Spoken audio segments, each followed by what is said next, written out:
¿Está usted contento de estar aquí en este lugar? Bendito sea el Señor. Yo también estoy contento al haberme ausentado un par de fin de semana, y decirles que Dios, que muestra maravillas aquí en Frisco, Texas, muestra maravillas también en varias partes en el país de Guatemala. Estuvimos en Quetzaltenango, es una región maravillosa donde pudimos estar compartiendo con matrimonios, con jóvenes, también con padres de estudiantes que no conocen de las cosas de Dios, pero que estaban deseosos de conocer la buena noticia. También la siguiente semana Dios nos permitió tener la oportunidad de compartir con un grupo de pastores. Y me atrevería a decir que era un grupo de unos cuantos pastores, más o menos como los que hay en el cuarto. Se esperaban cerca de 3,000. La asistencia fueron 7,500. Ustedes pueden imaginarse, hermanos, cómo me temblaban las rodillas, y de por sí me tiemblan ahorita que los veo a ustedes, pero fue una gloriosa experiencia el poder ver cómo el ministerio de la radio, que es parte también de nuestra iglesia, está impactando vidas en Centroamérica y en todos los rincones de Latinoamérica. Dios es bueno, Él merece la gloria, Él, únicamente Él, porque gracias a Él, Él nos sostiene. ¿No merece eso el Señor un aplauso fuerte? Decirle gracias Dios, gracias. Gracias al Señor.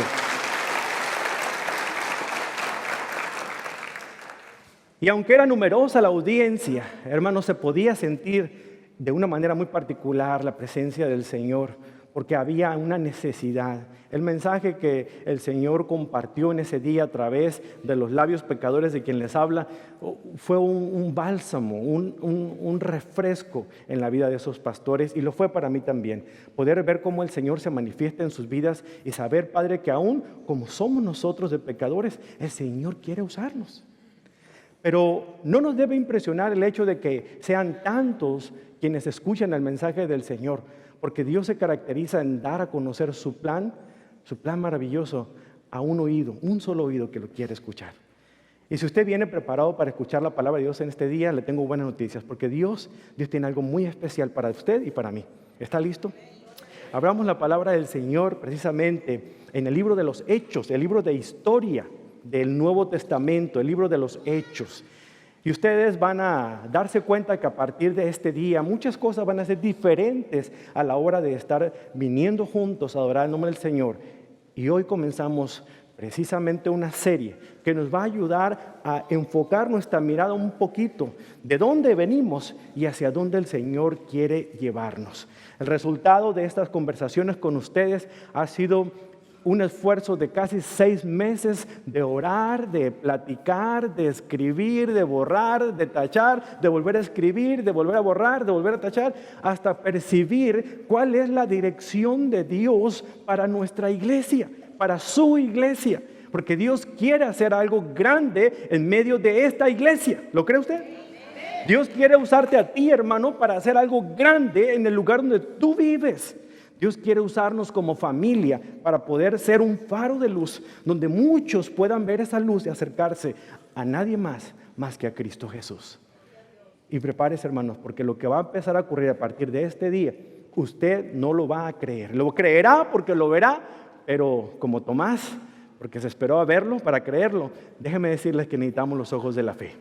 Necesitamos los ojos de la fe para poder ver lo que Dios quiere hacer. ¿Se ha dado cuenta que las familias numerosas ya no son tan comunes como antes lo eran? Hoy en día, cuando una familia tiene 4 hijos o más, la gente la mira con un poco de sospecha y dice, ¿qué acaso no tenían televisión estos?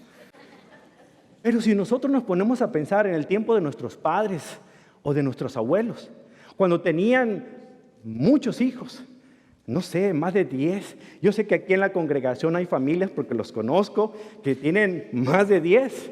Yo sé que hay familias que tienen hasta 16 hijos. ¿Verdad? ¿A poco no es cierto? César, ¿no estás? Levanta la mano. ¿Cuántos son ustedes su familia?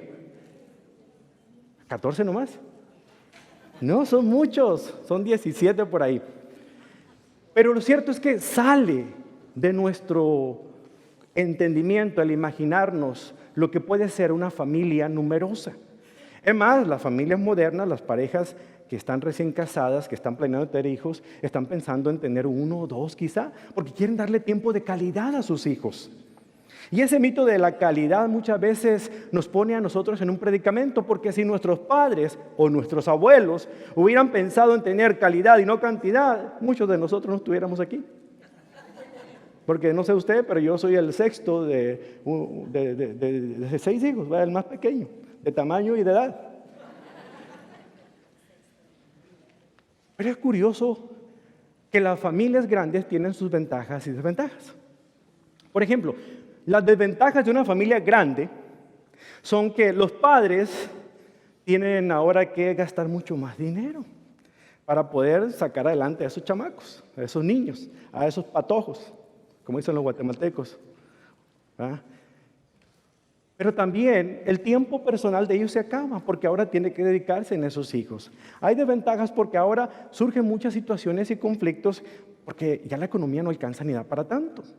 Tiene sus desventajas, tiene sus buenos puntos en ese sentido, pero también tienen sus ventajas.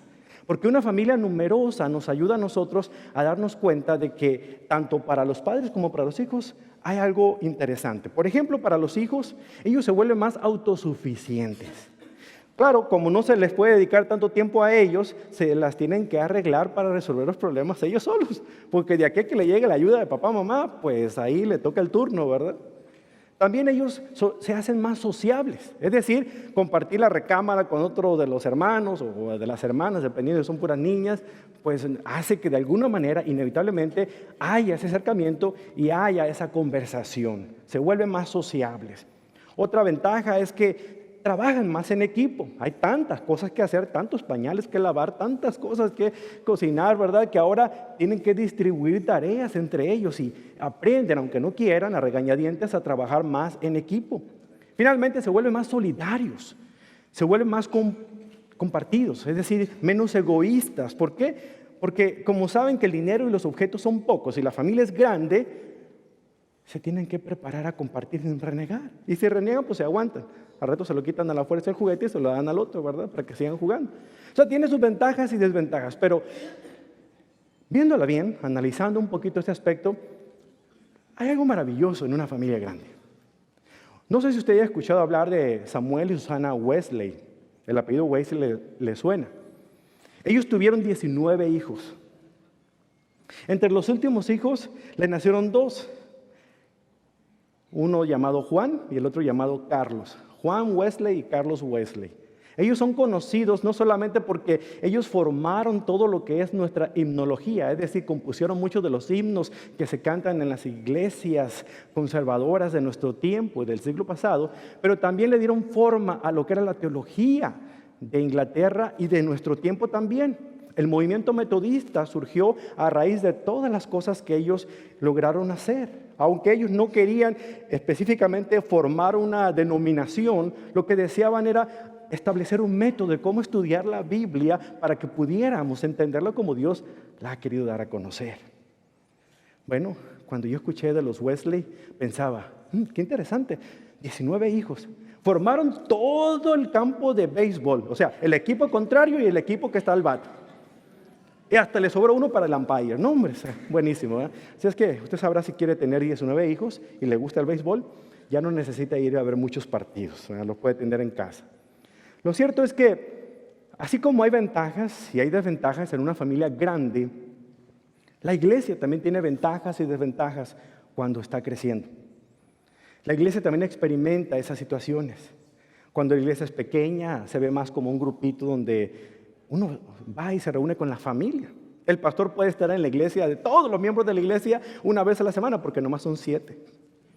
¿Verdad? Entonces fácilmente van a tener la visita exclusiva del pastor. Pero cuando la familia crece, ya cambian las situaciones, ya no se puede de igual manera. Y así como cambian las situaciones, deben cambiar también nuestras perspectivas con respecto a eso. Ahora, es curioso. Podemos pensar positivamente de una familia numerosa, una familia que crece, pero cuando se trata del crecimiento desmedido de una iglesia, la vemos también con sospecha. Hoy en día existen mega iglesias, así es como se conocen, ¿verdad? Mega iglesias, o sea, iglesias muy grandes, de miles de personas que asisten y se congregan ahí. Déjenme decirles una situación, nosotros como iglesia tenemos 12 años de existencia en este año. Comenzamos tan solo con una pareja que se le daba un discipulado y el Señor fue añadiendo día tras día, semana tras semana, algunas personas que fueron integrándose a esa pequeña familia donde todos podíamos estar juntos y compartir. Hasta ser la iglesia que somos en este momento, ¿verdad? Un lugar donde estamos compartiendo en este espacio y tenemos capacidad para crecer aún más. Pero es bien interesante que no nos pusimos a pensar desde un principio que íbamos a ser una iglesia pequeña. Recuerdo muy bien cuando la iglesia cabía alrededor de una mesa con 6 sillas, que decían algunas de las personas, ojalá nunca crezcamos, porque es bien bonito, bien padre, dicen los mexicanos, ¿verdad? Bien bonito que todos nos conozcamos. Pero nosotros no provocamos el crecimiento. Un día, al realizar una actividad en Resurrección, decidimos invitar a la gente hispana o latina que asistía a nuestra iglesia con los cultos en inglés a que viniera y adorar al Señor en español. En ese tiempo ya estaba incorporado el hermano Iván, ahí como todo un jovencito, ahí llegaba y pues él cantaba y los demás disque tocaban y nosotros disque cantábamos con él. Pero fue maravilloso cómo el Señor fue dándole forma a lo que era un grupo de estudio hasta formar parte de una familia, una congregación. Recuerdo muy bien que después del 2002 para el 2003 ya no nos reunimos más como grupo de estudio, sino que comenzamos a reunirnos ya como una pequeñita congregación. Así recuerdo muy bien cuando se subía el grupo de música a cantar, nos quedábamos abajo sentados 4 personas y había como 8 ahí arriba. Interesante cuando llegaba gente nueva que veía de aquí y se iban. Algunos no se arriesgaban. Así será la predicación, decían, ¿verdad? Porque aquí nadie se queda. Son recuerdos maravillosos. Pero podemos ver que en medio de todas las circunstancias, aun cuando algunas personas decían, no, ojalá que no crezcamos para que no se rompa esta intimidad, esta armonía que tengamos, Dios tomó una decisión distinta. Dios hizo una decisión completamente distinta. Dios añadió a esta congregación a personas que iban a darle forma, color y pensamiento a esta familia que ahora conformamos. Hay personas que ven con sospecha el movimiento de las megaiglesias. Es más, en la década de los 70 y 80 salieron libros dando una evidencia bíblica de que una megaiglesia era contraria a las Escrituras. Daban a conocer que de alguna otra manera una iglesia grande era simplemente para satisfacer el egocentrismo del predicador que tenían. Y se hacía una iglesia seguidora de ídolos, o sea, de pastores que se convertían en ídolos. Un montón de aspectos como eso. Y hay personas que se atreven a asegurar, y entre esas personas cristianos, seguidores de Cristo, y también personas que son ministros de iglesias cristianas que dicen que es mejor poco con calidad que mucho. Ellos mencionan que la iglesia en nuestros tiempos es más anchura, pero nada de profundidad. Y que Dios quiere profundidad. Tiene su lógica esa manera de pensar. No sé qué usted piensa. No sé si usted prefiere una iglesia grande o una iglesia chica. No sé si eso fue lo que le atrajo a usted de este lugar porque viene de una iglesia pequeña, o si usted estaba en una iglesia grande y por eso se quedó aquí porque está más chica. No sé, dependiendo de su perspectiva. Déjeme decirle algo interesante. Dios no está opuesto al crecimiento exponencial. Dios no se opone al crecimiento de número de una iglesia. Si Dios se opusiera al crecimiento, entonces estaríamos en graves problemas. Y le voy a decir a usted por qué. Porque realmente hay personas que necesitan conocer la verdad del Evangelio, la buena noticia de que Cristo murió y resucitó por sus pecados. Y si nosotros decimos, no, así estamos bien, porque así como estamos, nos podemos conocer perfectamente bien, nos podemos ayudar, podemos servirnos juntos, y convertimos a la iglesia en un club social, donde solamente nos vemos nosotros, mientras le estamos con eso diciendo a la gente de allá afuera, ustedes por nosotros pueden irse al infierno, literalmente, porque aquellos que no tienen a Cristo en su corazón, su destino final es el infierno. Así es que tengamos cuidado si pensamos que ese mito de la calidad versus la cantidad aplica a una iglesia. Estoy seguro que si usted tuviera 3 hijos y uno de sus hijos se le perdiera, se le extraviara en un viaje de vacaciones, casi puedo asegurar que usted como padre o madre haría hasta lo imposible por buscar a uno de sus hijos. Haría cualquier tipo de ajuste en su vida, en su calendario, en su economía, para realizar esa búsqueda interminable hasta encontrar a sus hijos. Y seguramente cuando encuentre el primero de ellos, no dice, paro la búsqueda, con uno me conformo porque ahora sí le voy a dedicar tiempo de calidad a este. No, ¿verdad? Seguiría buscando a los otros hasta encontrarlos. ¿Por qué entonces como iglesia muchas veces nos conformamos con encontrar a uno para darle tiempo de calidad, pero ¿y qué del resto que está yéndose al infierno? ¿Ven por qué les digo que cada número cuenta para Dios? Porque cada número de esas personas que no conocen a Cristo están perdiéndose esa oportunidad de conocer a aquel que los hizo, a aquel que los crió, como ustedes y yo los hemos conocido. En el caso de la iglesia, necesitamos esforzarnos tanto por la cantidad como por la calidad. Las dos cosas son importantes. En la iglesia, Stone Brown en español, contamos a la gente porque la gente cuenta, porque cada número realmente significa un alma que necesita al Salvador. Les dije hace un instante que tenemos 12 años nosotros de estar formados como iglesia. Los cumplimos precisamente ahora en el mes de agosto. Y comenzamos con tan solo una pareja. Sin embargo, el Señor ha ido añadiendo cerca de 300 adultos que se reúnen cada domingo por la mañana. ¿Sabía usted que la gran mayoría de las iglesias evangélicas en los Estados Unidos, la gran mayoría, el 85% de las iglesias de los Estados Unidos tienen menos de 200 personas de asistencia cada domingo en la mañana? Ustedes y yo como congregación no pertenecemos a ese 85% más, porque nos estamos acercando a 300 en asistencia regular el domingo. Por lo tanto, pertenecemos al 15% de las iglesias grandes de los Estados Unidos. Todo por la gracia de Dios, porque así lo ha querido Él, porque así lo ha dispuesto Él en el tiempo en el que nosotros sentamos. Ahora, no es nada para enorgullecerse, porque así como hay crecimiento y es hermoso que la familia crezca, como les dije anteriormente, en la familia sanguínea hay ventajas y desventajas, también existen ventajas y desventajas cuando la familia de Dios crece, porque hay situaciones difíciles. Ahora, ¿por qué digo yo que Dios no se opone al crecimiento en número? Cuando el Señor estableció la iglesia, la primera iglesia, en la era apostólica, la verdadera era apostólica, no la que escucha hoy en día, la verdadera iglesia primitiva del siglo I, el Señor no estaba pensando en un grupito nada más. A veces erróneamente pensamos que la iglesia primitiva era unos cuantos gatitos juntos en un cuartito con la puerta cerrada por miedo a que los descubrieran. Pero cuando la iglesia se estableció en el tiempo del Nuevo Testamento, en el primer siglo, y para eso les invito a que vayamos al libro de los Hechos, ahí vemos cómo fue la manera en que Dios planeó hacer su iglesia, edificar su iglesia. A Dios no le preocupa, ni le intimidan los números, hermano. Vea lo que dice Hechos capítulo 2, versículo 41.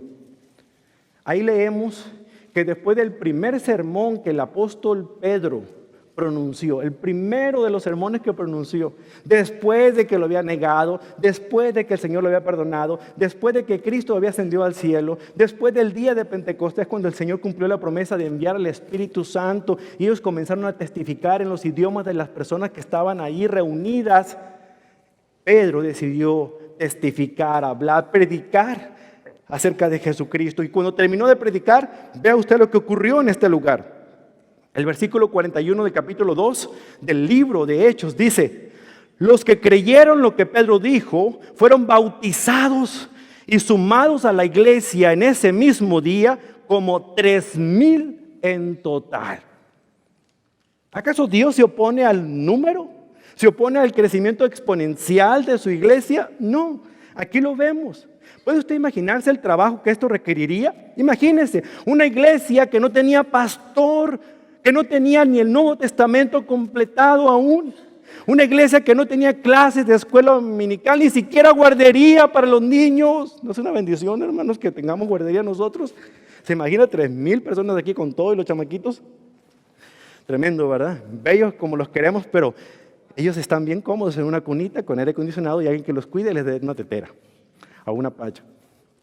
Pero ¿se imagina usted? Esta iglesia del Nuevo Testamento no tenía ni siquiera edificio, no tenía estrategia de crecimiento, no compraba los libros de tantos pastores que le quieren decir a uno cómo hacer crecer la iglesia. A lo mejor por eso les iba tan bien a los de la iglesia del primer siglo. No había constitución, no había organización, no había nada. Solamente había un deseo grande de conocer a ese Dios con el cual Dios quería relacionarse con ellos.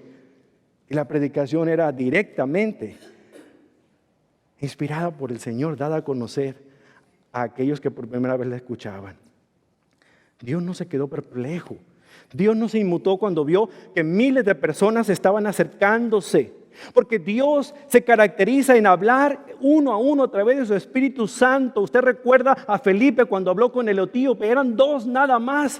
Y el Espíritu Santo se movía de tal manera que convenció el corazón de aquel hombre etíope. Y ese hombre dijo, ¿qué impide que sea bautizado? Como tampoco se inmutó el Espíritu de Dios cuando Pedro, terminando el sermón, 3,000 personas al mismo tiempo cayeron de rodillas confesando sus pecados a Cristo, pidiendo perdón por sus pecados y recibiendo la salvación eterna por fe en Cristo Jesús. Dios no tiene límite. Dios trabaja uno a uno. Dios trabaja en miles y en millares. Porque Dios es Dios. Y todo le pertenece a Él.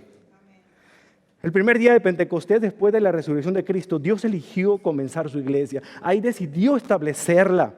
Claramente, aquí no frunció el ceño por el crecimiento. ¿Sabe por qué? Mientras Dios está en el crecimiento de una iglesia, Dios hace crecer esa iglesia. Cuando Dios está excluido de los planes de una iglesia, Dios no está en esa iglesia.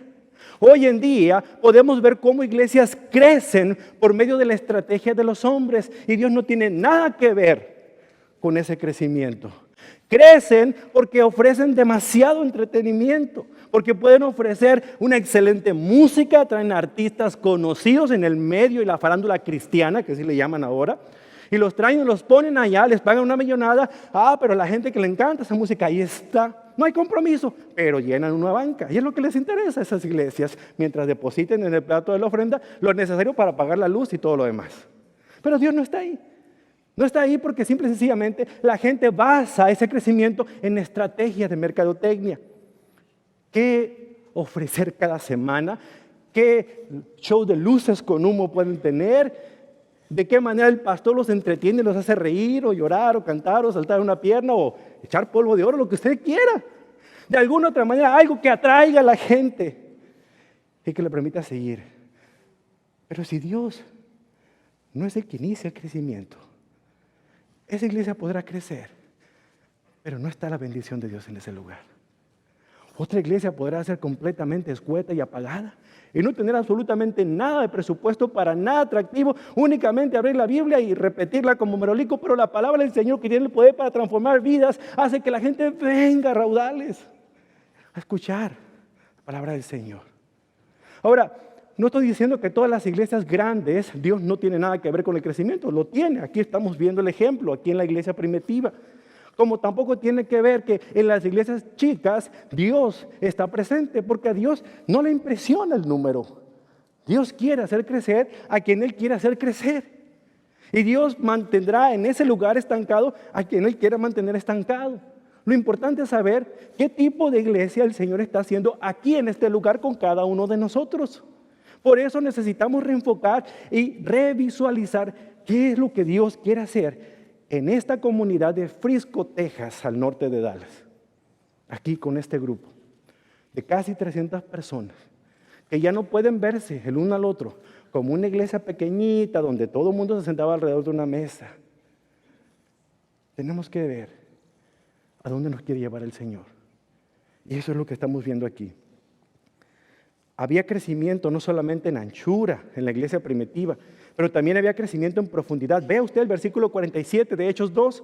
¿Qué era lo que hacían? ¿Cómo dedicaban el tiempo a estas personas? Vaya antes al versículo 42 nada más para que vea a qué se dedicaban los creyentes nuevos que se unían a la iglesia primitiva. Imagínense, 3,000 personas. Dice, todos los creyentes, no 20, no 15, no grupos pequeños, todos los creyentes se dedicaban a las enseñanzas de los apóstoles, a la comunión fraternal, a participar juntos en las comidas, entre ellas la cena del Señor y a la oración. Estas eran las prioridades de la iglesia primitiva, de la iglesia que Dios estaba estableciendo en el primer siglo. Estas eran sus prioridades. Estaban reunidos para orar, para alabar el nombre del Señor, para compartir el uno con el otro. Estamos hablando de 3,000 personas, no 300. Este grupo crecía en anchura, pero también crecía en profundidad. Cuando se reunían, fomentaban la unidad unos con otros, no estaban empleitados ni con celos de que fulano tiene un carro y yo tengo una mula. No, todo mundo estaba ahí con un mismo sentir. Si a alguien le faltaba una bicicleta, a alguien a lo mejor le daba una llanta para que comenzara a empezar su propia bicicleta. No sé qué pasaba en ese lugar. Versículo 47 lo dice: todo el tiempo alabando a Dios y disfrutando de la buena voluntad de toda la gente. Qué importante es la comunión fraternal. Qué importante es el amor que nos tenemos como hijos e hijas de Dios, como familia cristiana. Estas personas no estaban buscando a ver quién iba a ser el próximo líder de diáconos, o quién iba a ser la próxima líder de las señoritas, o quién era el próximo líder de este comité, nada. Tampoco se estaban reuniendo a ver de qué color iban a pintar el baño, ni bañotería, imagínense ustedes. No había nada de eso, había un mismo sentir. Todas las cosas eran en común, buscaban la manera de apoyarse, de amarse los unos a los otros, ponían la necesidad de la otra persona primero. Qué distinto hoy en nuestros días. Porque la iglesia de nuestro tiempo, aunque no llegue a tener 3,000 personas y solamente tenga 30 o 300, cada quien busca lo suyo primero, en lugar de lo que Dios quiere para uno. Hay mucho que aprender de esta iglesia. Ve el versículo 47. Como resultado a esa comunión, como resultado a la predicación, como resultado a que Dios estaba con ellos, cada día el Señor agregaba a esa comunidad cristiana los que iban siendo salvos. Pastor, usted tiene que empezar en la iglesia un estudio de evangelismo para poder que la iglesia crezca. Pastor, ¿por qué no tiene un programa de discipulado establecido? Por eso la iglesia no crece.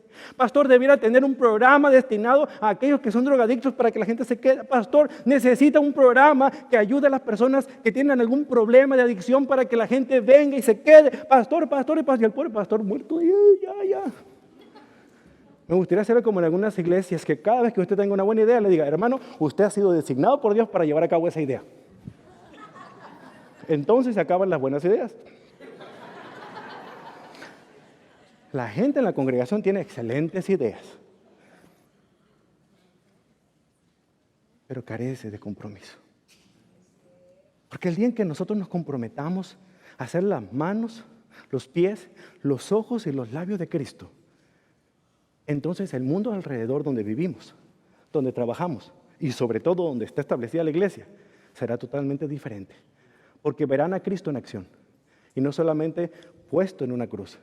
Y no solamente llevado en un cuello, y no solamente en una calcomanía que dice: yo soy cristiano, y un pescadito. Verán a Cristo moviéndose por las plazas, verán a Cristo andando en el mall, verán a Cristo moviéndose por las escuelas, verán a Cristo en cualquier lugar, porque entonces estarán viendo la razón de la existencia de una iglesia donde Dios quiere dar a conocer su gloria a la gente que le rodea. Pero no lo vemos porque no hemos captado la visión, porque no hemos entendido qué es lo que Dios quiere hacer. Ahora, el crecimiento de la iglesia no paró allí. No se conformó con ser una congregación de 3,000 personas y vamos a mandar a hacer camisetas para que todo el mundo sepa que somos 3,000. No, Dios no se limita, ni limitemos tampoco a Dios. Nosotros limitemos a Dios porque construimos un edificio nada más de este espacio. Pero ¿y qué si Dios quiere romper las paredes? Dios puede hacer lo que Él quiera hacer, ¿cierto? Ve aquí en este lugar. Ve allí en Hechos 4:4 lo que Dios comenzó a hacer. Pero para muchos de los que habían oído el mensaje, lo creyeron. Así que el número de creyentes ascendió a un total aproximado de 5,000 hombres, sin contar a las mujeres y a los niños. Si las estadísticas son correctas, hoy en nuestros tiempos, la mayoría de las iglesias en todo el mundo se constituye de mayor número de mujeres que de hombres. Si esto es cierto en la iglesia primitiva, entonces podemos decir que aquí el número de mujeres duplicaba el número de hombres. O sea, si había 5,000 hombres, a lo mejor había 10,000 mujeres. Y 10,000 mujeres significaba un montón de niños. O sea que fácilmente estamos hablando aquí entre 10, 11 o 12,000 adultos más todos los niños que se acumularon. Y como escucharon al Señor decir, dejen a los niños que vengan a mí, porque de los tales es del reino de Dios, les aseguro que ahí nadie detenía a los niños. Estos creyentes se habían congregado en ese lugar. El Señor traía a los que iban a ser salvos. Y el Señor seguía añadiendo a más y más personas. Ve ahí lo que dice el versículo 14 de Hechos capítulo 5. Sin embargo, cada vez más personas, y vea la palabra que dice ahí, multitudes de hombres y mujeres creían y se acercaban al Señor. ¿Se dan cuenta? No dice aquí que eran 2 docenas, ni 20.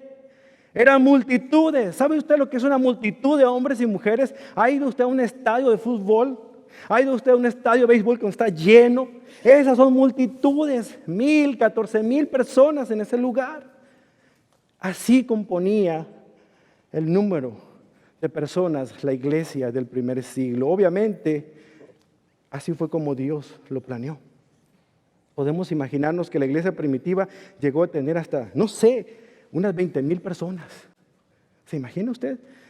Sin micrófonos, para hablar con 20,000 personas. ¿Cuál era el estrés del líder de alabanza ahí? ¿Se imagina usted? Los sugieres ahí batallando, tratando de acomodar a la gente sentada en el pasto. O las personas que entregaban el boletín, no, pues ahí pásale, ahí se las digo después. No sabemos. Pero Dios tenía un plan. Y Él quería hacer crecer su iglesia. Quería poner de manifiesto al mundo antiguo que el poder de Dios sobrepasa cualquier poder humano. Y lo demostró en este lugar.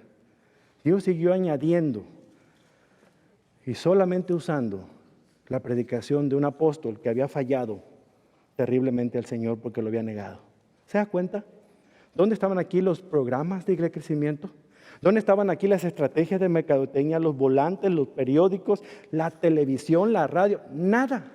Porque cuando Dios quiere hacer crecer un lugar, no importa lo que el hombre haga, Dios va a bendecir ese lugar como ha bendecido Stonebriar en español hasta ahorita.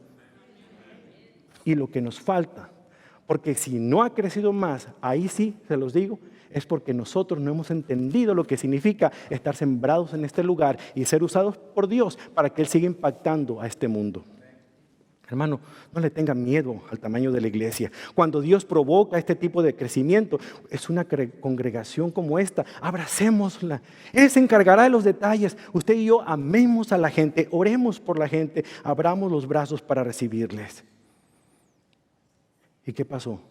¿Hasta ahí llegó el número?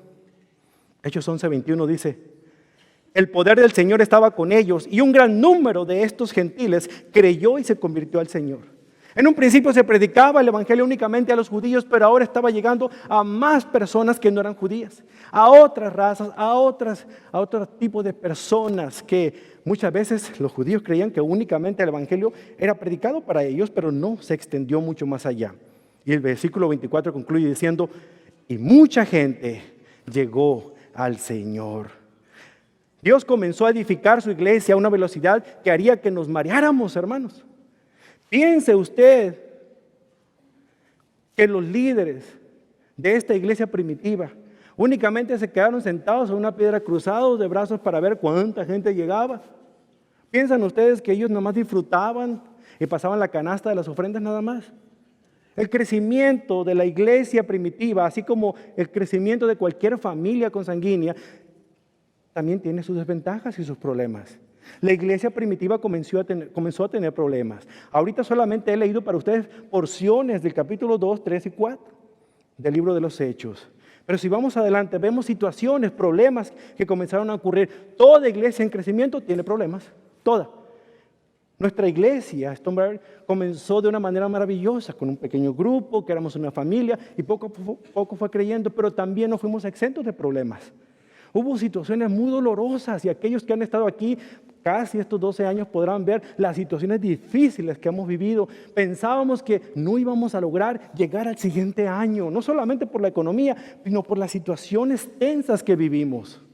Yo como pastor llegué a pensar que llegó el momento en que mi tiempo se había acabado y por la gracia y misericordia del Señor aquí me tiene. Es por su gracia nada más. Porque tengo bien entendido que cuando un hombre de Dios muere, nada de Dios muere. Cuando un hombre de Dios se va de este lugar, nada de Dios se va de este lugar. Porque esta es la familia de Dios, la iglesia de Dios. Él la compró con precio de sangre. No el pastor, no el fundador, nadie. Solamente Cristo pagó por ella en la cruz. Tengamos cuidado de no subestimar a la esposa de Cristo, que es la iglesia. Tengamos cuidado cuando levantemos nuestras voces para criticar a la iglesia, esto en español. ¿Por qué? Porque sin saberlo estamos criticando al mismo Dios. Porque el Señor la tiene aquí con un propósito y la ha sostenido. ¿Pasaron crisis en la iglesia primitiva? Claro que sí. Los primeros que llegaron a poner sus feos nombres en las pancartas de la vergüenza de la iglesia primitiva fue una pareja, un matrimonio. Ananías y Zafira.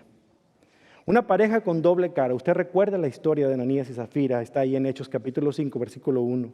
Había cierto hombre llamado Ananías, quien junto con su esposa, Zafira, vendió una propiedad y llevó solo una parte del dinero a los apóstoles, pero afirmó que era la suma total de la venta.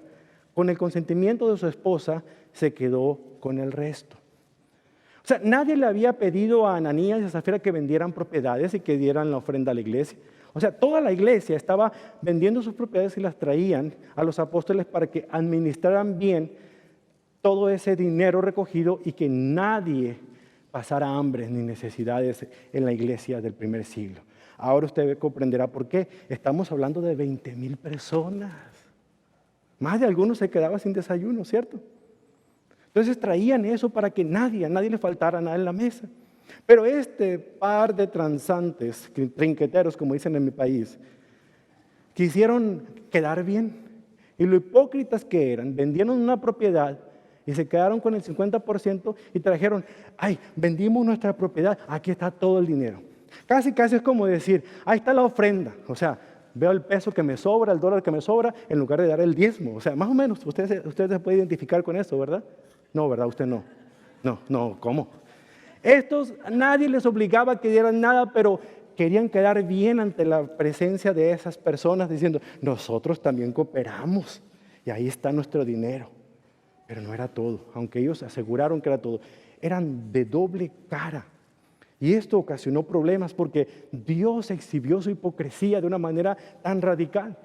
Porque justamente reveló en el espíritu al apóstol Pedro esta situación. Y le hizo ver que no era la verdad. Y le hizo estas preguntas. Ananías, ¿esto es todo el dinero de la venta de tus propiedades? Sí, es todo el dinero. No terminaba de decir la última palabra ni poner el punto cuando ¡pum! Cayó ahí al suelo. Se cayó muerto, fulminado. El Señor lo mató literalmente. Gracias al Señor que no hace lo mismo hoy en día, si no tuviéramos que colocar una morgue aquí a este templo.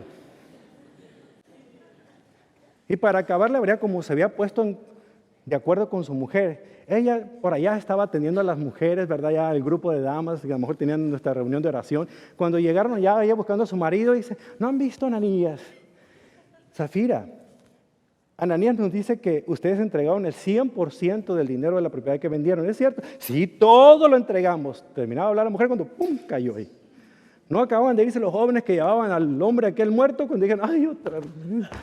Alguien más, de una vez para que nos salga más barato. Las crisis comenzaron a ocurrir, la hipocresía comenzó a surgir en la iglesia primitiva. Esto no es de nuestros tiempos, está desde el momento en que la iglesia del Señor ha sido establecida en el primer siglo. Pero aún así, con todo lo que ocurría, podemos leer claramente aquí en este pasaje que aún así la iglesia seguía creciendo.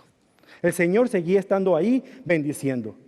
Eso sí, el Señor se encargaba de acomodar a cada quien en su lugar. Después de esto surgieron quejas.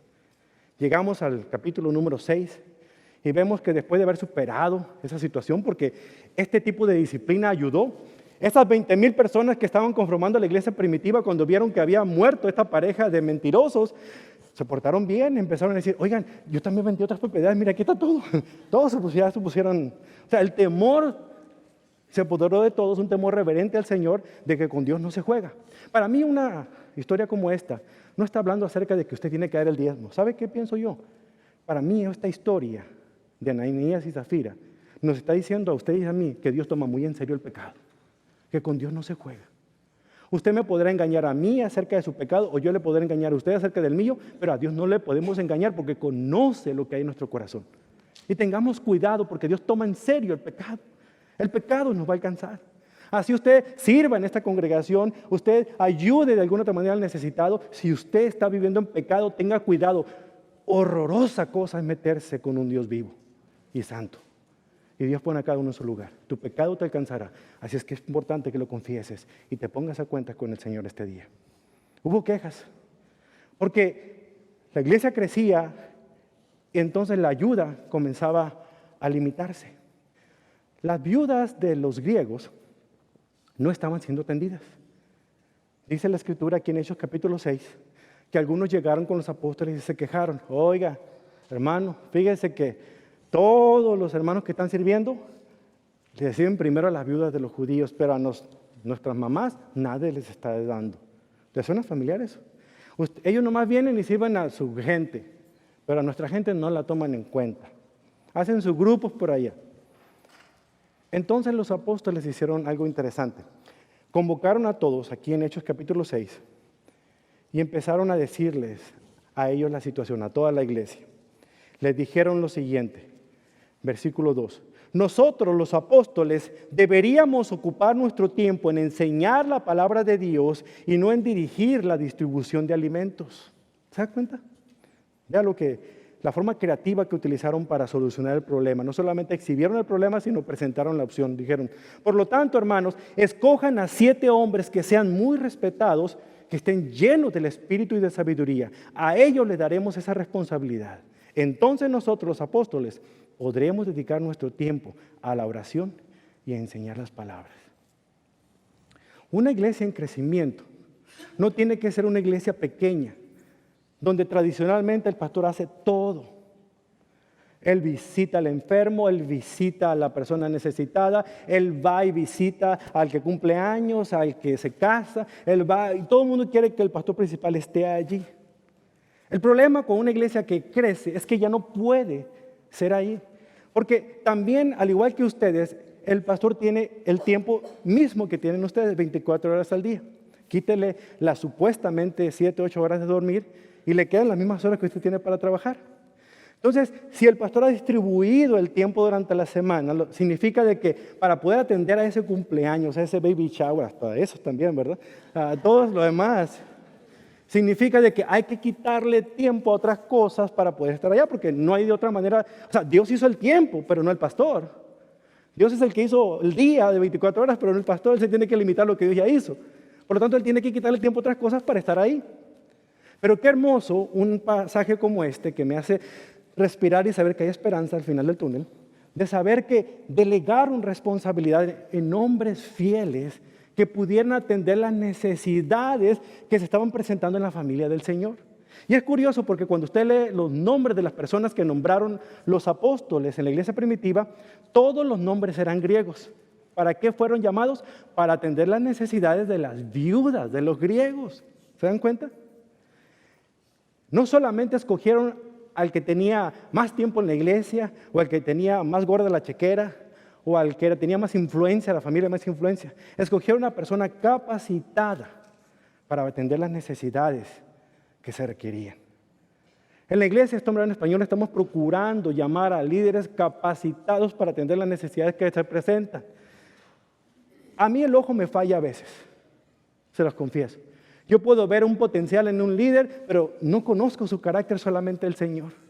Así es que si usted me viene a reclamar a mí de que fulano, mangano de tal, no cumple con su responsabilidad, mire, a mi buen ver estaba capacitado porque los dones estaban ahí, pero del carácter Dios se encarga y podemos cometer errores.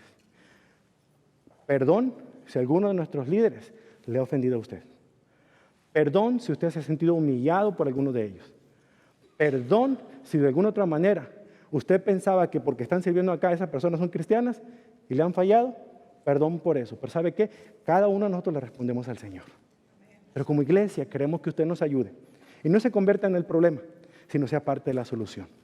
Si hay una situación con algún líder, vaya primeramente a él, como dice Mateo 18. Y si no le escucha, lleve a un testigo, como dice Mateo 18. Y si no le escucha, entonces llévese al pastor o tráigalo a la iglesia, como dice Mateo 18. Si hiciéramos el primer punto, muchos de nuestras murmuraciones y problemas se terminarán en esta iglesia y en cualquier circunstancia. Hagamos lo que dice la Biblia. Ellos escogieron esta situación y solucionaron el problema. Hermanos, como pastor, yo vengo delante de ustedes que estos 45 minutos de cada domingo en la mañana a estar en esta posición, a poder mostrarles a ustedes lo que durante la semana tuve que estudiar, tuve que repasar, tuve que conocer. Pero sobre todo, lo que tuve que orar para pedirle sabiduría al Señor de cómo comunicar estas cosas. Usted me ve aquí en esta posición hablándole, pero el resto de la semana me va a ver en esta posición intercediendo por usted y por esta iglesia para que el Señor haga su voluntad en nosotros. Y yo no puedo descuidar este tiempo que para mí es fundamental para poder atender las miles de situaciones que se piden en una congregación cuando estamos nosotros viendo que el crecimiento se está dando y hay líderes capacitados, llamados por Dios, para suplir las necesidades que hay en las mesas. Usted está empezando a conocer líderes y a partir de este día usted va a conocer a todos los que están sirviendo en esta congregación. Y mi oración al Señor es que usted pueda tener ese valor, esa valentía de acercarse a esas personas que tienen una responsabilidad ante el Señor para que junto con ustedes resuelvan las situaciones que usted está pasando. Y únicamente no se tenga que esperar o limitar a que una sola persona que nada más tiene 24 horas al día, igual que usted, trate de resolver esas situaciones.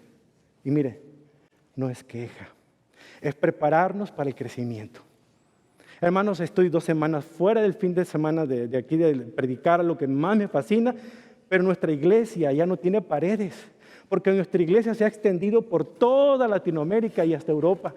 Porque lo que usted está escuchando en esta mañana se graba y a través de la radio lo escucharán en Perú, en Colombia, en Venezuela, hasta la Tierra de Fuego y en España. Porque el Señor así lo ha querido, nada más.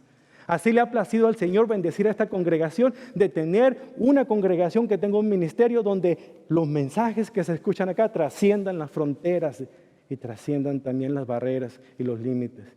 Pero necesitamos crecer. Necesitamos prepararnos para el crecimiento. Líderes, necesitamos servir a esta gente. Hermanos de la congregación necesitan expresar sus necesidades a las personas adecuadas para que juntos seamos una iglesia que nos amemos mutuamente y que juntos miremos en la misma dirección como lo hacía la iglesia primitiva. Entonces veíamos que había críticas, había quejas, pero también hubo tragedias. Si usted le da la vuelta ahí a la página, encontrará en el capítulo siguiente, en el capítulo 7 y 8, que hubo una tragedia muy grande porque uno de esos diáconos elegidos para atender las necesidades de las viudas proclamaba el nombre de Cristo por donde quiera que fuera y en aquel tiempo era peligroso, su vida tentaba. Este diácono era Esteban, un hombre fiel al Señor. Y no le gustó lo que él predicaba, así es que los líderes judíos lo agarraron y lo mataron a pedradas. La muerte de Esteban causó que muchos de los otros cristianos de la iglesia primitiva huyeran, pero no se fueron callados porque donde quiera que se iban, a Judea, a Samaria, hasta lo último de la tierra, cumpliendo la gran comisión, compartiendo el evangelio del Señor. Lo que podemos ver como puntos negativos o situaciones difíciles, las partes difíciles del crecimiento de una iglesia, Dios las utiliza, hermanos, para la gloria de Él mismo, para engrandecer su obra y para poder decirnos a nosotros que no debemos quedarnos sentados aquí nada más, contentitos, esperando a que se nos sirva una comida cada domingo, que nosotros tenemos que depender directamente de Dios y caminar y ser Cristo donde quiera que nosotros andamos. Eso es lo que Dios quiere decirnos. El día que comprendamos que la razón de ser de la iglesia no es el domingo en la mañana, sino todos los días de la semana, ese día comprenderemos que Cristo que vive en nosotros quiere hacer su obra y yo lo estoy deteniendo. Aprendamos esta situación. Las tragedias, las situaciones, todo lo usa el Señor. Si usted sigue adelante, Hechos 19, ve que aún Pedro se sorprendió de que el evangelio también fuera a los gentiles. Había problemas porque los gentiles no eran circuncidados, era parte de la señal de la circuncisión del pueblo de Dios. Los judíos, para poder ser judíos, tenían que demostrar la señal de la circuncisión. Yo a veces me pregunto, ¿se imagina usted lo que sintió Abraham cuando le dijo, Abraham, te voy a llamar, de tus parientes, de tu tierra, tú vas a ser mi siervo y contigo voy a ser un pueblo. Y como señal, te voy a dar la circuncisión. Y yo me imagino a Abraham, Ay, Señor, a Noé le diste un arco iris. No se va. Pobrecito, ¿va? Dios lo escogió y Abraham obedeció. El punto es que la circuncisión del creyente en el Nuevo Testamento no es física de la carne, es espiritual, es la circuncisión del corazón, el poder confesar nuestros pecados y venir al Señor pidiéndole el perdón por ellos y dejar que Cristo transforme mi vida. El poder, hermanos, del Señor se manifestó en la iglesia y cada día la iglesia iba añadiendo a los que habían de ser salvos. ¿Qué nos enseña todo esto a nosotros? En primer lugar, hermanos, que toda iglesia necesita una misión y una visión. Y ya que la visión ensancha nuestra perspectiva, tenemos que entender, la misión fue dada por Cristo en Mateo 28 cuando dijo, ir por todo el mundo y predicar el evangelio a toda criatura y bautiza en cada uno de ellos en el nombre del Padre, el Hijo y el Espíritu Santo. La misión ya está. Bueno, como iglesia tenemos una misión. Nuestra misión como iglesia es esta: conocer a Cristo, darlo a conocer y capacitar a otros para que hagan lo mismo. Conocer a Cristo, darlo a conocer y capacitar a otros para que hagan lo mismo. Esa es la misión de esta iglesia que refleja perfectamente la misión, la gran comisión que se dio a los discípulos del primer siglo. Un gran compromiso a una gran comisión hacia un gran cristiano que sirve a un gran Dios. ¿Eres tú uno de ellos? Aprende esta misión. Conocer a Cristo, darlo a conocer y capacitar a otros para que ellos hagan también lo mismo. 3 palabras: ser, conocer y hacer. Esa es nuestra misión. ¿Lo pueden decir conmigo? Ser, conocer y hacer. Esa es nuestra misión. Pero la visión es lo que nos mueve para llegar a completar esa misión. Las cosas que necesitamos que hacer. Porque nosotros en esta iglesia queremos ser una iglesia que Dios está usando para transformar vidas, familias, comunidades y al mundo. El mundo va a ser transformado cuando una comunidad es transformada. La comunidad va a ser transformada cuando una familia es transformada. La familia es transformada cuando el individuo que compone esa familia es transformado. Por eso queremos ser ese sitio. Un lugar donde aquí nadie camine solo. Pero necesitamos ser creativos. Necesitamos tener creatividad, hermanos. Necesitamos dar rienda suelta a una estrategia que nos permita hacer esto. Usted está viendo 4 banderas que van a estar aquí en las próximas 4 semanas. Porque esa es la estrategia con la cual nosotros vamos a estar haciendo, siendo y sobre todo conociendo para poder llevar a cabo la gran comisión de Cristo. Primero que nada, nosotros queremos ser un lugar donde nadie camine solo. A lo mejor usted se siente solo. Ya tiene meses viniendo a esta iglesia. La meta que tenemos es que a partir de este instante, usted ya no esté solo o sola. Que siempre a su lado haya alguien que se acerque a orar por usted. Por eso iniciamos el servicio con oración. Sienta la libertad de venir. Si quiere que alguien ore por usted, comparta esa opinión o esa petición. Si no, arrodíllese y ora al Señor. Vamos a iniciar cada culto con un tiempo de ministración de esa manera, para ayudarnos mutuamente. Ese va a ser parte de nuestra adoración. Queremos adorar juntos, hermanos.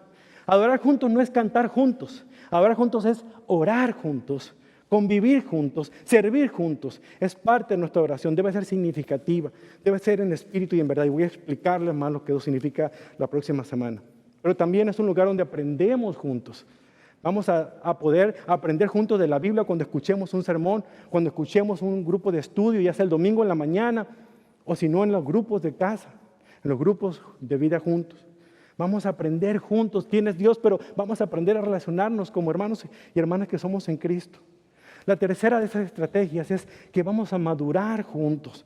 ¿De qué manera? Supliendo nuestras necesidades, reuniéndonos en grupos. Los grupos se llaman vida juntos, porque solamente viviendo juntos podemos vivir la vida que Dios espera que vivamos. Nadie es una isla.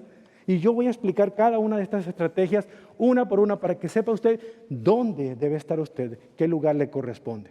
Y finalmente, cuando logremos nosotros adorar juntos, aprender juntos, madurar juntos, vamos a sentir la necesidad, nos vamos a sentir obligados a ir juntos, a servir al necesitado, a las misiones locales y mundiales, porque vamos a comprender que la misión de Dios que ha dado esta iglesia es la misma misión que dio la iglesia primitiva y Dios no cambia. ¿Lo cree usted?